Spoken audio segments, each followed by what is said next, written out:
Hello दोस्तों, welcome to नौकरी वाला में आपका स्वागत है। जैसा कि आपने थंबनेल में देखा है कि आज जो हम बात करने वाले हैं वो बात करने वाले हैं सोलर प्लांट से रिलेटेड क्वेश्चंस के बारे में। जो इंटरव्यू में क्वेश्चंस पूछे जाते हैं उसके बारे में हम बात करने वाले हैं। शुरू करने से पहले अगर आप हमारे चैनल पे नए हैं तो चैनल को सब्सक्राइब कर लें और बेल आइकन को प्रेस कर लें ताकि आपको आने वाली वीडियो की नोटिफिकेशन मिलती रहे। चलिए शुरू करते हैं। पहला जो क्वेश्चन आ रहा है वो आ रहा है कि what is type of radiation. तो मैं आपको डायग्राम के थ्रू बताने की कोशिश करूंगा, ठीक है।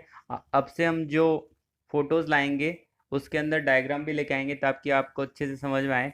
और बहुत सारे बच्चे पूछ रहे थे कि सोलर डिजाइनिंग का कोर्स कब से आने वाला है, तो बहुत जल्दी ही कोर्स लेके आएंगे, टेंशन लेने वाली बात नहीं है, ठीक है।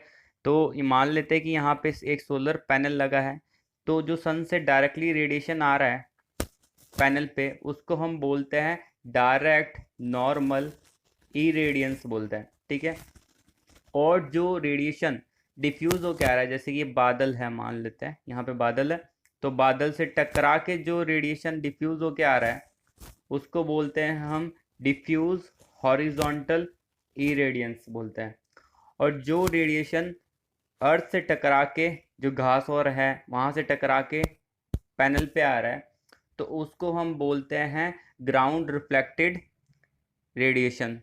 उसको बोलते हैं ग्राउंड रिफ्लेक्टेड रेडिएशन बोलते हैं। और एक उसको एक और चीज़ बोलते हैं, अल्बेडो भी कहते हैं इसको। ग्राउंड रिफ्लेक्टेड रेडिएशन को अल्बेडो भी कहते हैं, ठीक है। एक और होता है ग्लोबल हॉरिजॉन्टल इरेडियंस, जो कि DNI और DHI का कॉम्बिनेशन होता है। जब हम सोलर डिजाइनिंग करेंगे तब मैं आपको बताऊंगा कि इसका कॉम्बिनेशन कैसे होता है। एक और होता है ग्लोबल हॉरिजॉन्टल इरेडियंस भी होता है। आप अभी नोट कर ले, जब हम डिजाइनिंग का कोर्स करेंगे तब मैं आपको सारा डिटेल में ये बताऊंगा। ओके, नेक्स्ट चलते हैं हम। नेक्स्ट क्वेश्चन आ रहा है कि what is the full form of DNI। तो DNI का फुल फॉर्म अभी मैंने आपको बताया था, क्या है? डायरेक्ट नॉर्मल नॉर्मल ई रेडियंस है ना। अभी मैंने आपको बताया था नॉर्मल ई रेडियंस, ठीक है। नेक्स्ट चलते हैं। अब ये बोल रहा है कि what is the full form of DHI, ठीक है। DHI का फुल फॉर्म मैंने क्या बताया था?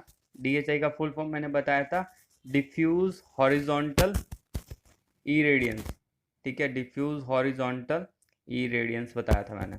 ओके, नेक्स्ट क्वेश्चन चलते हैं। नेक्स्ट क्वेश्चन कह रहा है कि what is the full form of GHI। GHI का फुल फॉर्म क्या है? GHI का फुल फॉर्म क्या है? ग्लोबल हॉरिजॉन्टल हॉरिजॉन्टल ई रेडियंस है, ओके। इन सबको मैं आपको पूरा डिटेल में बताऊंगा। फिफ्थ क्वेश्चन में क्या बोल रहा है? What is the full form of GRR। GRR की फुल फॉर्म बताई थी मैंने आपको अभी, ground reflected radiation. Ground reflected radiation बताया था मैंने आपको, ठीक है। ऐसे क्वेश्चन पूछे जाते हैं सोलर प्लांट के अंदर। और रेडिएशन को हम कैसे मेजर करते हैं? किलोवाट पर मीटर स्क्वायर के अंदर मेजर करते हैं। मैंने आपको प्रीवियस लेक्चर में बताया था, अगर आपने वो लेक्चर नहीं देखा है तो ऊपर आई बटन में आपको मिल जाएगा, वहां से आप देख लेना। नेक्स्ट क्वेश्चन चलते हैं। यहाँ पे जो पूछ रहा है कि what is the use for पायरानोमीटर। पायरानोमीटर देखो दिखता कैसे है, पहले उसको देख लो, ऐसा दिखता है।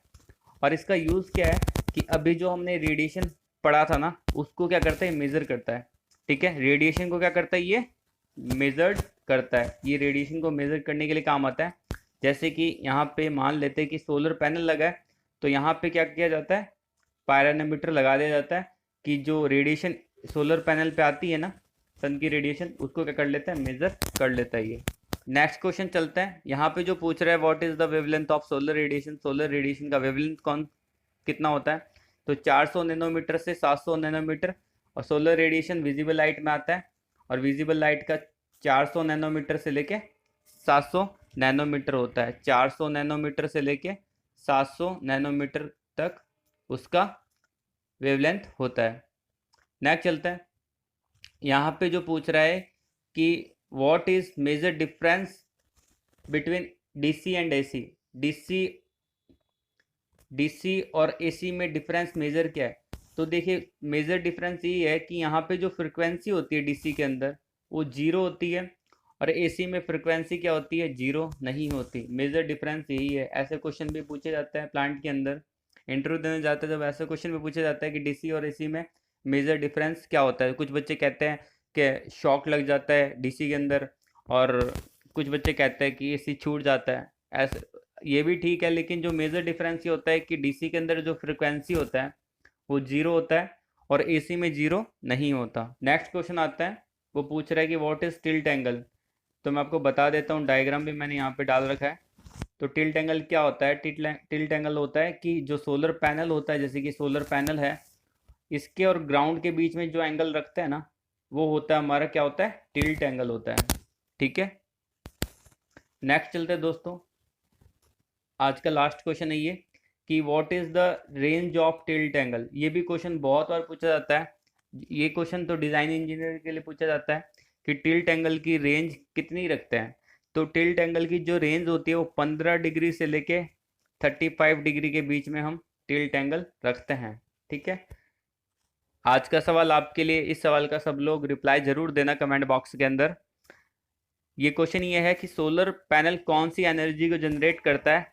मैंने ये प्रीवियस वीडियो में बताया था कि सोलर पैनल कौन सी एनर्जी को जनरेट करता है। सब लोग आंसर देना इसका। ठीक है, आज के लिए बस इतना ही। वीडियो को लाइक करें, शेयर करें उन लोगों तक जिनको जॉब की नीड है, एंड कमेंट करके ज़रूर बताएं कि आप कौन सी जॉब सर्च कर रहे हैं, ताकि हम आपके लिए जॉब ला सकें। एंड व्हाट्सएप, टेलीग्राम, लिंक्डइन या फेसबुक से जुड़ने के लिए हमने डिस्क्रिप्शन में लिंक दिया है, आप वहाँ से जुड़ सकते हैं। ऑल द वेरी बेस्ट, जय हिंद।